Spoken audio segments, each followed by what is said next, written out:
चलिए अब हम लोग अगर एक इलेक्ट्रिक फील्ड में कंडक्टर रखा जाए, अभी तक हम किसकी बात कर रहे थे, इंसुलेटर की। अब हम कंडक्टर का बिहेवियर थोड़ा सा ऑब्जर्व करें और उस ऑब्जर्वेशन में कुछ पॉइंट्स हमें मिलेंगे, उन पॉइंट्स को नोट करना हमारे लिए जरूरी है। एक कैपेसिटर बनाने के लिए हमें ये सारी चीजों की जरूरत है। तो प्लीज आप हेडिंग डालिए, behaviour of a conductor in electrostatic field, constant electrostatic field, behaviour of a conductor. Please अब कंडक्टर पे दोबारा आ गए। अब इन्होंने इलेक्ट्रिक फील्ड कर दीजिए, इलेक्ट्रिक फील्ड।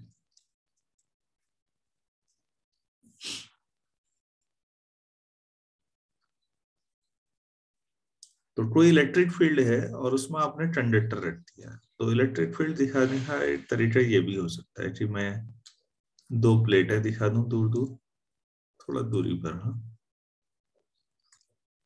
तो एक पर पॉजिटिव चार्ज है और दूसरे पर नेगेटिव चार्ज है। इसके बीच में कहीं पर कोई कंडक्टर रख दिया किसी भी से, ऐसा। ये कंडक्टर 3D स्ट्रक्चर होंगे, प्लेटें तो 2D स्ट्रक्चर हुई और हमने ऐसा मान लिया। कंडक्टर है तो फ्री इलेक्ट्रॉन होंगे, और फ्री इलेक्ट्रॉन होंगे तो जाहिर सी बात है फ्री इलेक्ट्रॉन कहाँ किस प्लेट की ओर अट्रैक्ट होंगे, पॉजिटिव प्लेट की ओर या नेगेटिव प्लेट की ओर। हेलो,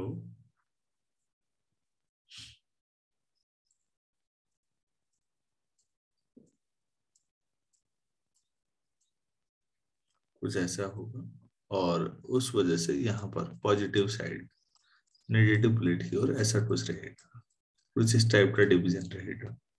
तो कंडक्टर्स का बिहेवियर ऐसा कुछ होगा। मेरी आवाज आ रही है आप लोगों तक? Yes sir. तो मेरे ख्याल से इसमें कोई दिक्कत नहीं है, और इसको आप बीच में लिख भी सकते हो कि भाई ये कंडक्टर है,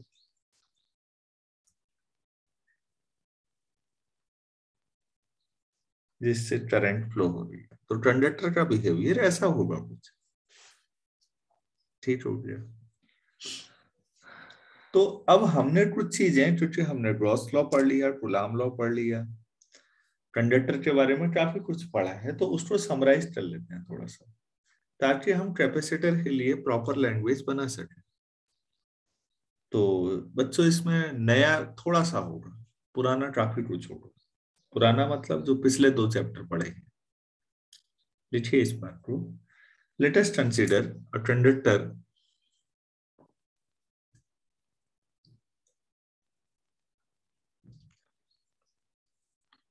placed in between two conducting plates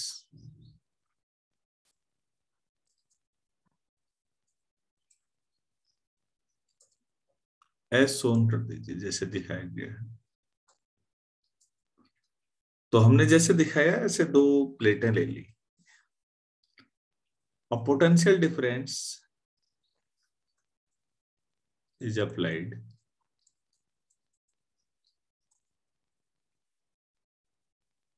वही सामान्य बातें लिख रहे हैं हम,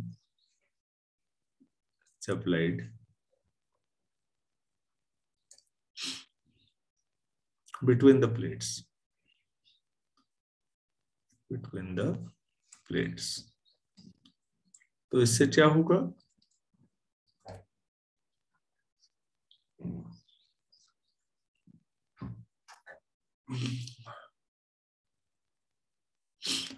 ये बात अब कैसे समझाएंगे। सिंस कंडक्टर है, कंडक्टर है फ्री इलेक्ट्रॉन्स, आप अपने दिमाग में जो जो लॉजिक दे रहे हैं उनको शब्दों का रूप दे दीजिए, लैंग्वेज बन जाएगी। तो एक कंडक्टर में फ्री इलेक्ट्रॉन होते हैं, तो उनको पर कहाँ को इलेक्ट्रिक फील्ड कहाँ को है इस समय जरा देखिए, पॉजिटिव से नेगेटिव की ओर होता है ना, तो ये इलेक्ट्रिक फील्ड हुआ पॉजिटिव प्लेट से नेगेटिव प्लेट की ओर। तो यस सर। फ्री इलेक्ट्रॉन पे कहाँ को फोर्स लगेगा, बल्कि हर इलेक्ट्रॉन पे लगेगा फोर्स तो, लेकिन क्योंकि बाकी बेचारे फ्री नहीं होंगे, वो घूम रहे होंगे ऑर्बिट में, उनको एटम फ्री नहीं करेगा तो वो जाएंगे कहाँ।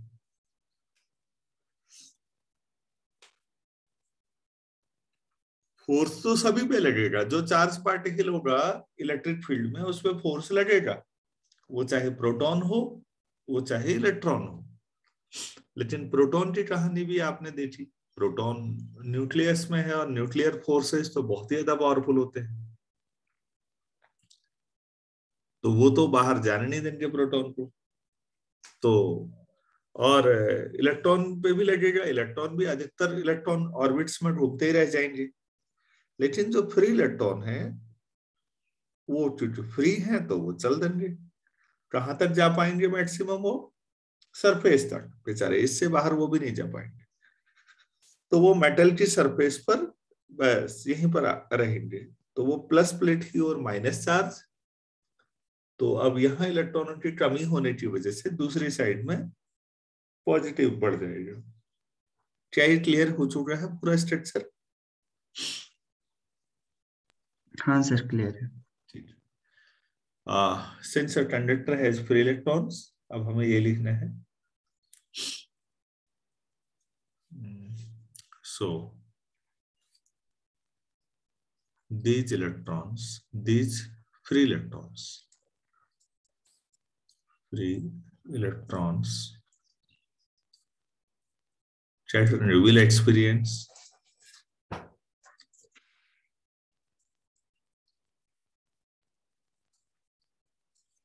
electrons will experience a force in opposite direction.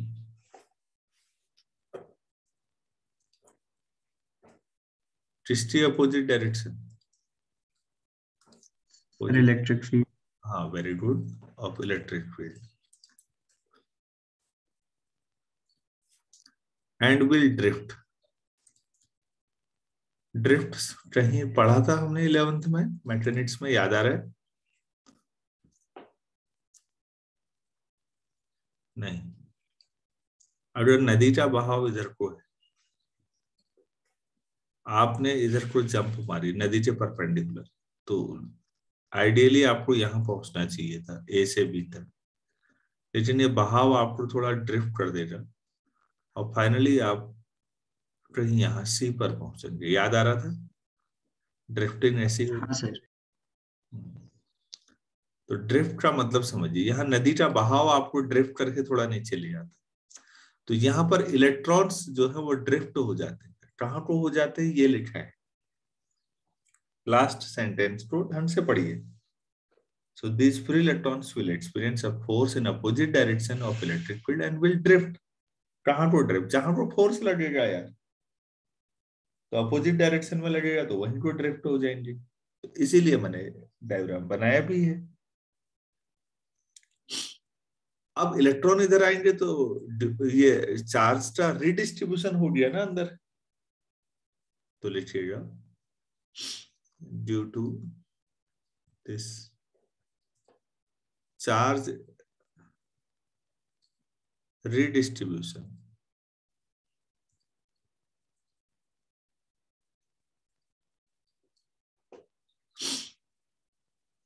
another electric field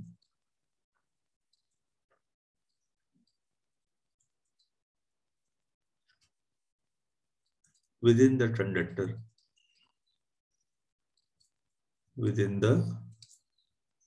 conductor comes into existence. सोचिए तो ऐसा होगा या नहीं?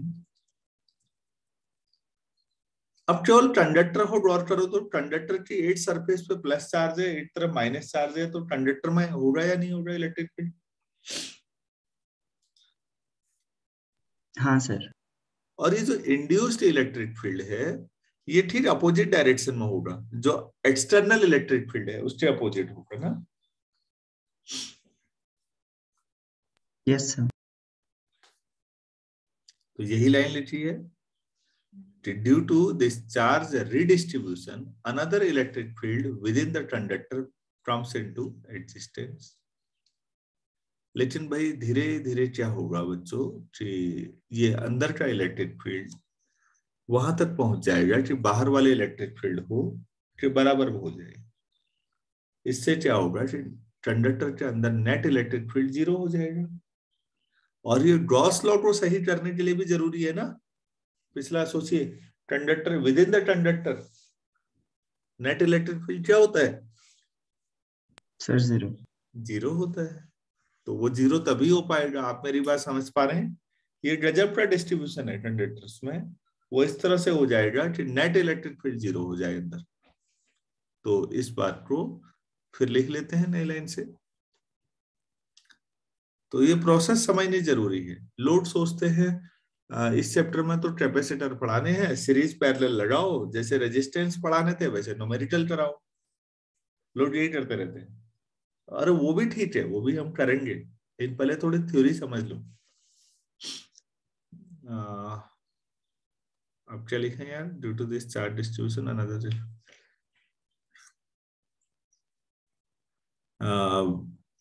Eight the equilibrium situation. Finally ये शुरू में नहीं होता, इक्विलिब्रियम आने में समय लगता है। तो एट द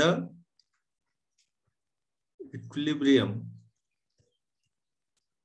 सिचुएशन क्या होगा, एक्सटर्नल इलेक्ट्रिक फील्ड्स बराबर।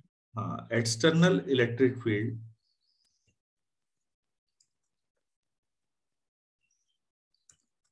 एंड इंड्यूस्ड इलेक्ट्रिक फील्ड, ये इंड्यूस हुआ है ना, induced electric field become equal and opposite।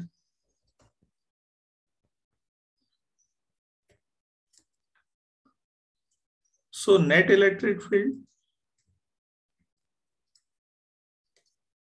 within the conductor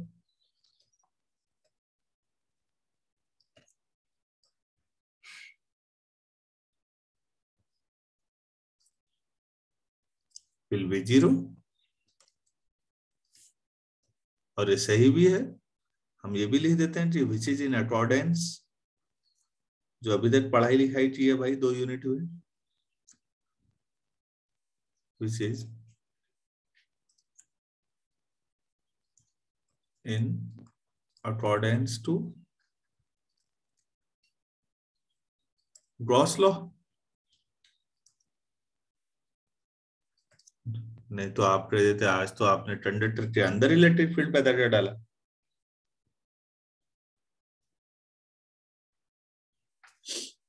क्या यहां तक पूरी बात समझ में आ पाई आप लोगों को?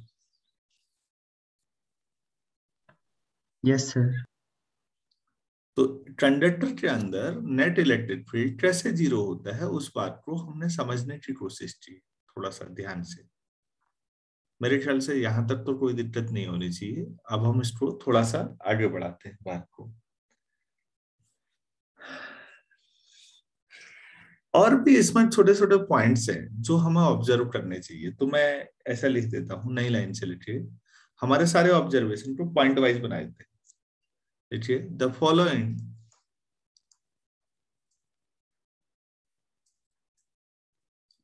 observations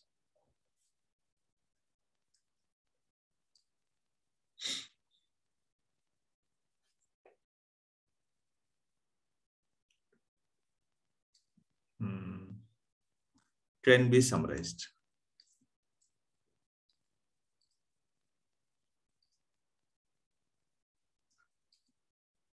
कौन से ऑब्जर्वेशन है? पहला, मतलब आप 2 प्लेटों के बीच कंडक्टर रखा है आपने, उसकी बात हो रही है। पहला, inside the conductor the electric field is 0।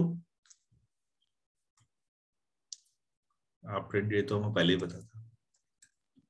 Inside the conductor the net electric field is net जोड़ देना चाहिए मुझे, नेट इलेक्ट्रिक फील्ड, नहीं तो कौन सा इलेक्ट्रिक फील्ड की बात हो जाएगी। ये 0, ये इक्विलिब्रियम सिचुएशन आने के बाद है। हाँ बच्चों, ऐसा मत दो ना कि शुरू में ही ऐसा हो गया। दूसरा point, at the surface of conductor, at the surface of conductor,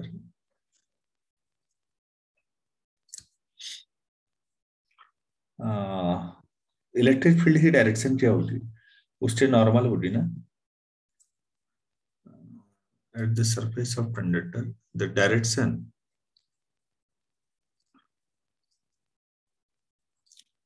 of electric field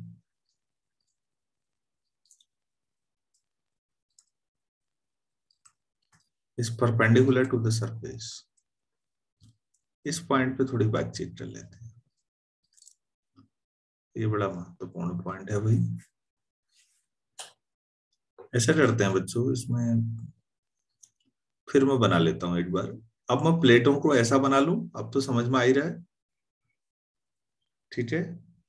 इसमें ये पॉजिटिव था और ये नेगेटिव था, बीच में कोई कंडक्टर था, ऐसा आर्बिट्ररी शेप का अभी जो बनाया हमने।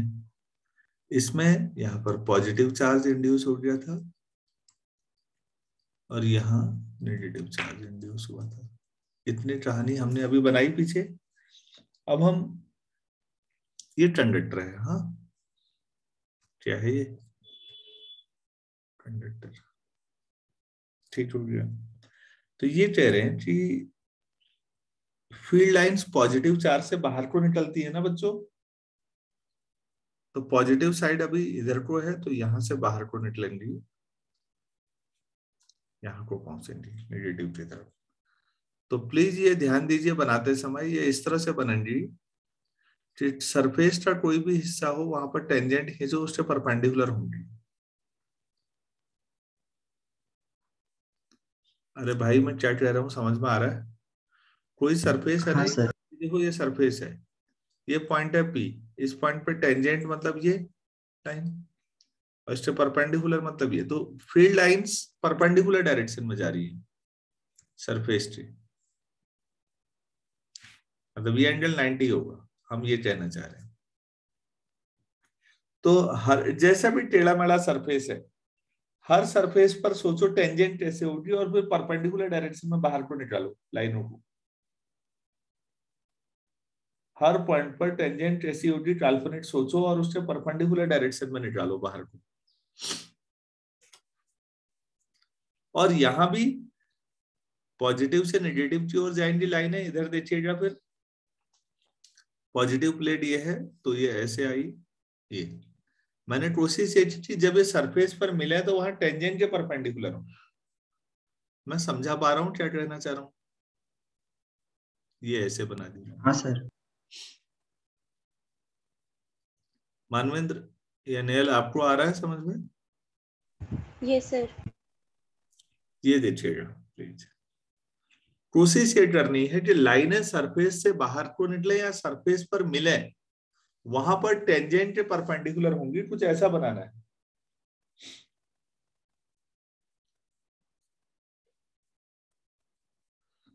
क्योंकि कंडक्टर तो किसी भी शेप का मिल सकता है आपको।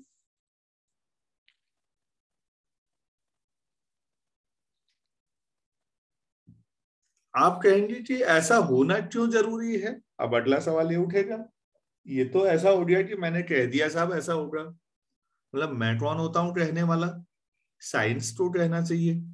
तो आप लोगों ने ये पढ़ा फ्लड्स, देखो फ्लड्स की जब हम बात करते हैं तो वो ई डॉट डीएस है। अंदर नेट चार्ज कितना होता है, कितना है कंडक्टर, कंडक्टर को क्या प्लेटों ने टच किया कहीं से? तो नहीं सर। कहीं से नहीं, तो उस पर नेट चार्ज क्या होगा? Sir 0। Very good, net charge 0 होगा तो फ्लड्स कहां से निकलेगा भाई, बाहर। नेट आउटवर्ड फ्लक्स क्या होगा? जब नेट चार्ज ही 0 है किसी बाउंड्री के अंदर, तो नेट आउटवर्ड फ्लक्स क्या होगा?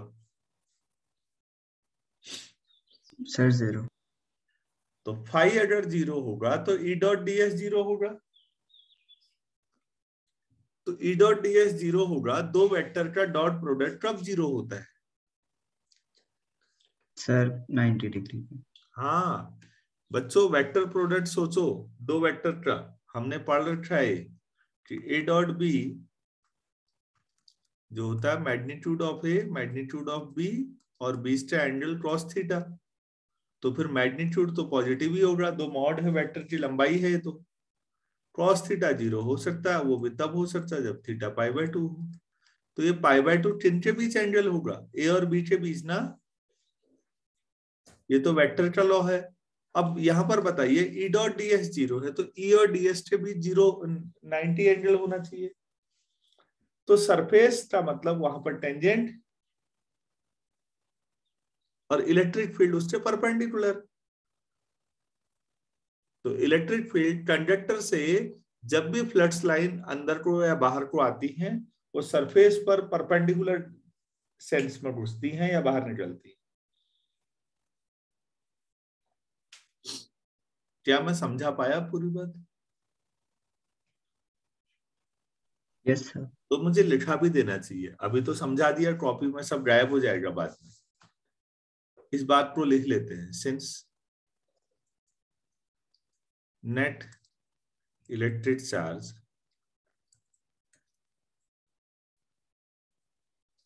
within the conductor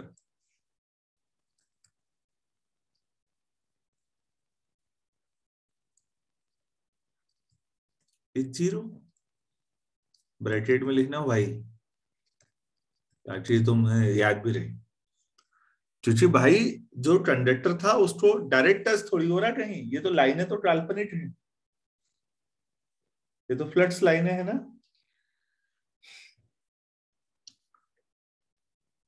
तो डायरेक्ट टच नहीं है तो कोई भी नेट चार्ज तो मिला ही नहीं है। जब चार्ज ही नहीं है, so net outward flux must be 0। Outward, आप सोचो कि लैंग्वेज बनाना कितना आसान है समझने के बाद, जो जो समझ में आ रहा है वो लिख दो। So net outward flux must be 0। This implies outward flux क्या था? E dot ds equal to 0. This implies E is perpendicular to ds. क्या मैंने प्रूफ कर दिया? अगर एग्जाम में आ जाता है तो ये पॉइंट। हाँ सर। ठीक है। तीसरा पॉइंट, 2 हो गए शायद, कितने हुए? हाँ सर 2 ही हुए। ये देखो ना, the following observations can be summarise. पहला हो गया, दूसरा मैंने एक्सप्लेन कर दिया पूरा। तीसरा पॉइंट प्लीज, जो चार्ज हमारे पास कंडक्टर पे है, तीसरा पॉइंट लीजिए, when a conductor is charged, अभी तो चार्ज किया नहीं था लेकिन अगर करते, when a conductor is charge, तो पूरा चार्ज कहां पर रहेगा? सरफेस पर।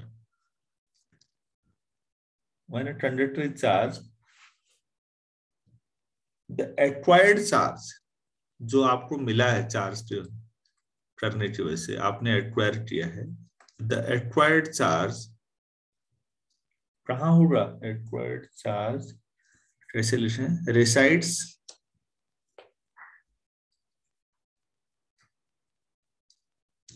on the surface of conductor, the surface of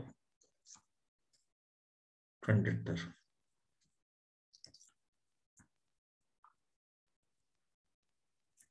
अगर आपने कभी भी किसी कंडक्टर को चार्ज दिया तो वो कंडक्टर की सरफेस पर ही रहेगा। अच्छा मान लो यही सवाल आ गया, तो आप कैसे साबित करोगे कि ऐसा होगा?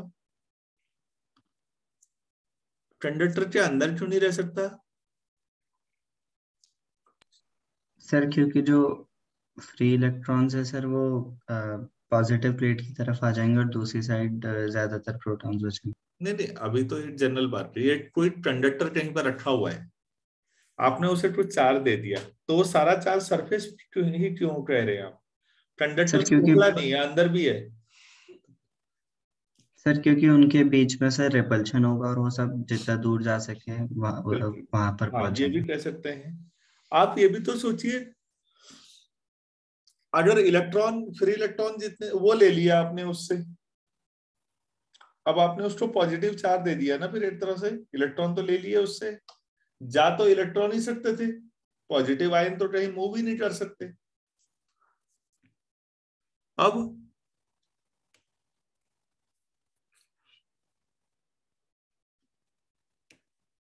फिर वही बात, गॉस लॉ सोचिए, अगर चार्ज अंदर होगा तो फ्लक्स भी होगा और अंदर इलेक्ट्रिक फील्ड आ जाएगा या नहीं? हाँ सर। फिर वही कहानी जो पिछली वाली थी, कि कंडक्टर के अंदर इलेक्ट्रिक फील्ड कितना होता है? सर 0। अगर आप एक गॉसियन सरफेस ले लें कहीं पर भी कंडक्टर के अंदर माने, तो इलेक्ट्रिक फील्ड तो 0 आएगा। तो चार्ज हमेशा, मैं केवल ब्रैकेट में इतना ले, यूज गॉस लॉ, अगर एग्जाम में आ गया बच्चों तो केवल गॉस लॉ का एक्सप्लेनेशन देना है, तो मैंने लिख रहा हूँ आपको, मैंने समझा दिया है, आपको नोट्स में लिखना चाहिए।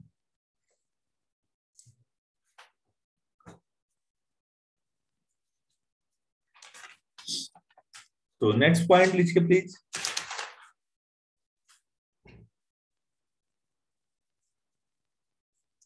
जो इस दौरान जो नेट कंडक्टर है उसकी जो सरफेस है पूरी की पूरी, उसमें पोटेंशियल हर जगह सेम होगा, मतलब वो इक्वी पोटेंशियल सरफेस होगी।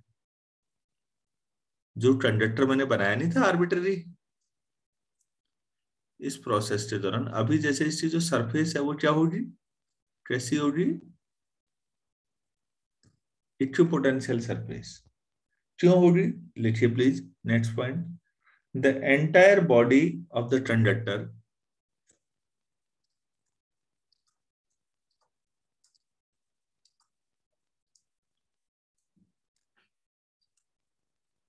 of the conductor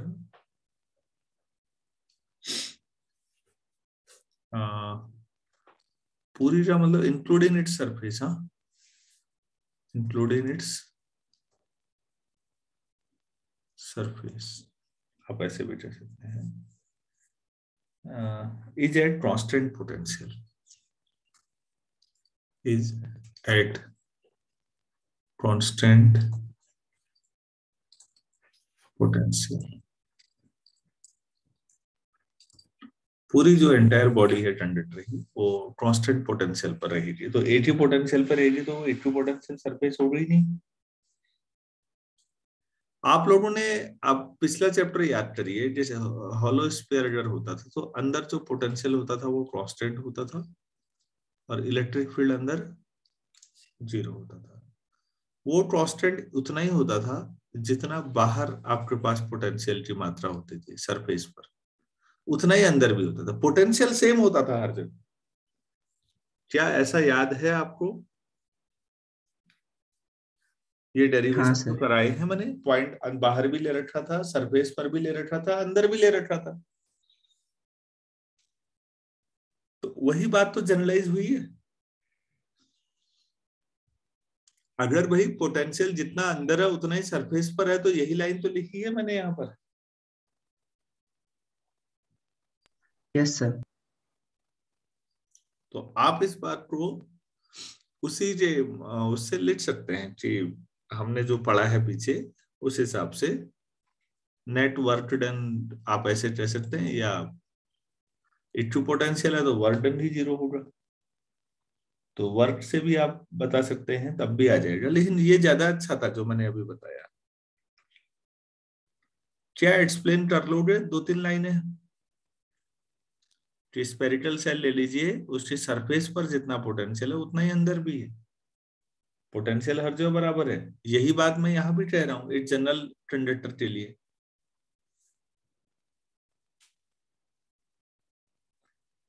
क्लियर है ना यहां तक? Yes sir. अच्छा, next point,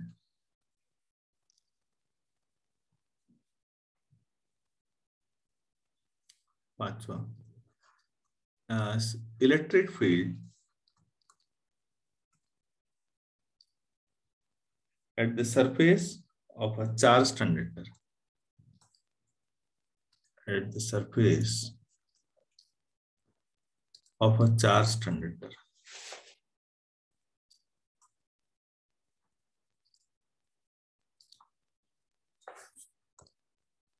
is equal to sigma upon epsilon naught. Sigma is surface charge density.